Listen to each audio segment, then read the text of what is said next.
વાવ-થરાદ જિલ્લામાં સ્થાનિક સ્વરાજ્યની ચૂંટણીને લઈને રાજકીય ચહલપહલ વધી રહી છે।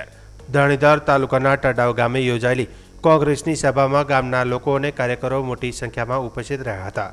સભામાં કોંગ્રેસના આગેવાનો દ્વારા આવનારી ચૂંટણીમાં પક્ષને જંગી બહુમતીથી જીતાડવાની અપીલ કરવામાં આવી હતી।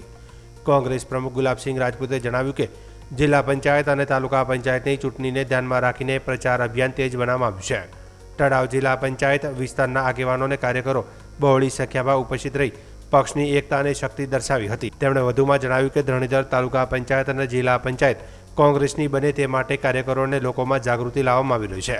છેલ્લા લગભગ 30 વર્ષથી આ વિસ્તારના લોકો વિવિધ સમસ્યાઓનો સામનો કરી રહ્યા છે અને દરેક વખત તાલુકા પંચાયત ભાજપના હાથમાં રહી છે।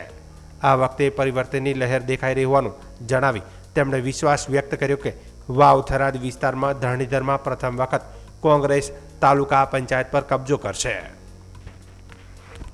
પંચાયતના ઉમેદવારના પ્રચાર માટે કરીને તાલુકા પંચાયતના ઉમેદવારોના પ્રચાર માટે કરીને મોટી સંખ્યામાં ટડાવ જિલ્લા પંચાયતના આગેવાનો ઉપસ્થિત થયા હતા અને ધરણીધર તાલુકા પંચાયત અને જિલ્લા પંચાયત કોંગ્રેસની બને એના માટે સૌએ અહીંયા ચિંતા કરી છે અને અમને પૂરો વિશ્વાસ છે કે આ વિસ્તારના લોકોને જે 30 વર્ષથી જે મુશ્કેલીઓ પડી રહી છે ને જેમાં તાલુકા પંચાયત ભાજપની દર વખતે હોય છે ત્યારે આ વખતે પરિવર્તન કરીને કોઈ પહેલી તાલુકા પંચાયત જો બનાસકાંઠામાં વાવ-થરાદમાં બનશે ધરણીધરની બનશે, અમને બધાને વિશ્વાસ અપાયો છે।